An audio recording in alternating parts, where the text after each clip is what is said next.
I got to say this.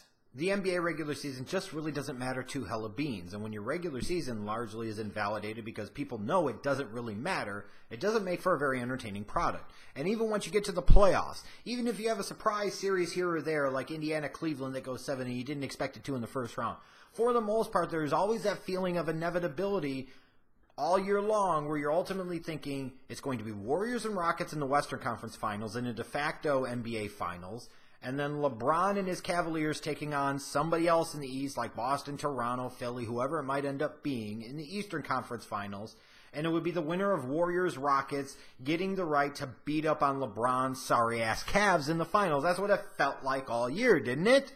I feel like that's a pretty accurate representation of things.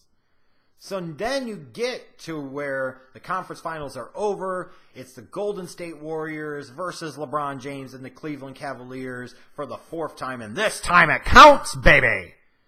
So you have plenty of hardcore sports fans, hardcore NBA fans, who are expressing great dismay over this and really aren't that excited about it. And truth be told, to me, there's not a whole lot of excitement level there either. It's kind of the instant gratification society that we have, that we always look for newer, fresher, better things. But it's just, you have somewhat of a feeling of inevitability about the whole damn thing, that the Warriors are going to kind of stomp the Cavaliers in the finals and win the championship, and then it will really have felt like the entire NBA season was one gigantic waste of time. But going into this year's finals, to me, it felt a little different. It's why I did a video talking about the 6 ways the Cavs can beat the Golden State Warriors. Because when I looked at the Warriors, they're not quite the same team. And based off the way the Cavs are constructed and the type of postseason that LeBron is having, with some stylistic changes and guys coming up in different places, the Cavs had a chance. They had a very good fighting chance. A much better fighting chance than Vegas or a lot of sports media, or frankly a lot of fans were giving them. So then Game 1 happens of the NBA Finals. And it is everything I envisioned it could have been in terms of a competitive contest and so much more. In a lot of ways, it's the defining game of this series, no matter what happens, is what it feels like. It is going to be one of those games that you will remember for a long, long time to come. It's a classic. It was a really good game. And what's so frustrating about it is LeBron and the Cavs had a chance to win it late, and they let him off the hook! Now, if you want to crown the Warriors' ass, then fine! Crown him. I'm not knocking over the microphone. Shout out to Denny Green. R.I.P. But, of course, based off of what happened, and based off of who it happened to and what he did, the primary focus for Game 1 and what happened is 2 things. LeBron going off for 51 points and being magnificent, and how his team still wasn't good enough to win a damn game against the Warriors, and J.R. Smith screwed the pooch. Big surprise. And granted, J.R. Smith made a horrible play late in the game, just like he did at the end of the first half, gambling to try and make a steal on Curry that led to a wide-open, almost half-court 3 that Curry sank and tied the game at the half. But so many people now, because it's the easy thing to do, because it's the most sensationalistic thing to do, because of the player that it involves, it feels like everybody's heaping on just J.R. Smith and blaming J.R. Smith and trashing on J.R. Smith. You can't just blame J.R. Smith for the Cavs losing Game 1. What breaks my heart for J.R. Smith in this particular case is that, yes, he lost track of the game. He's going out there to call a timeout my ass. He's going out there because he thinks they have a 1-point lead after the first free throw was sank. He's trying to run out the clock. He loses himself in the moment, which is frustrating with J.R. Smith at times, because this guy could be a really, really good player when he wants to, but too often, more than not, he can be his own worst enemy and derail himself and potentially his team. And there is no question that play at the end of the fourth quarter, which led the game going to overtime because of the lost opportunity, which led to the Warriors being able to do just a little bit too much for the Cavs in Game 1, was a factor in the Cavs losing that game.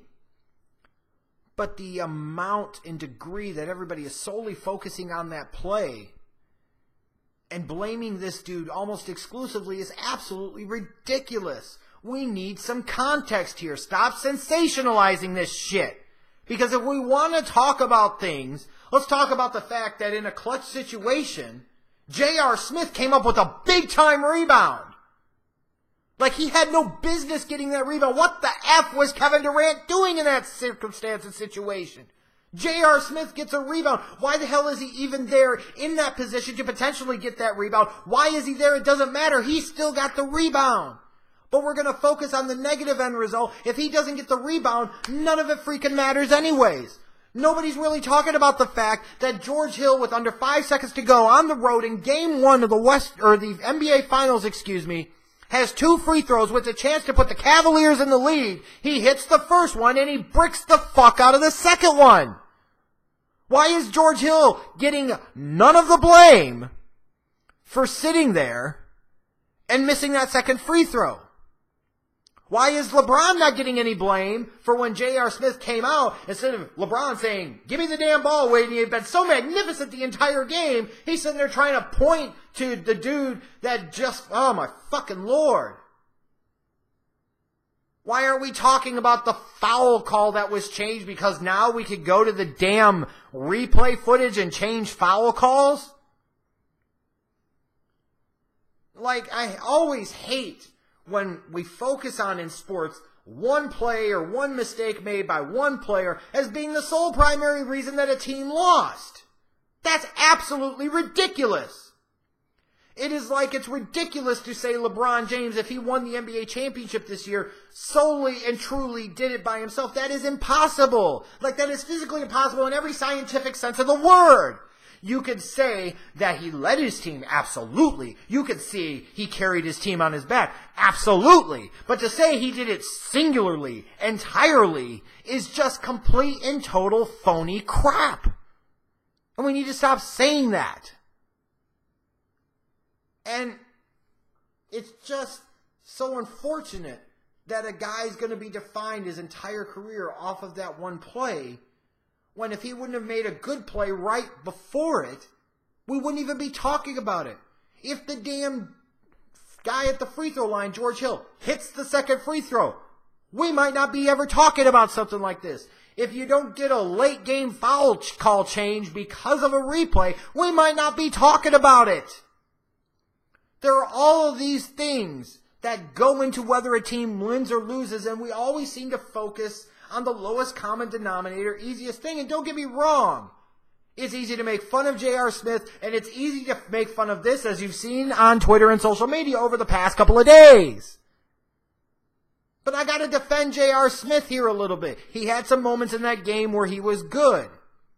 He came up big in one sense by getting that offensive rebound off of a badly bricked free throw in a tie game with less than 5 seconds to go in the fourth quarter. Sure, he had a massive brain fart, and everybody knows he lost track of the score going out there for a timeout my ass. How about somebody else call the freaking timeout?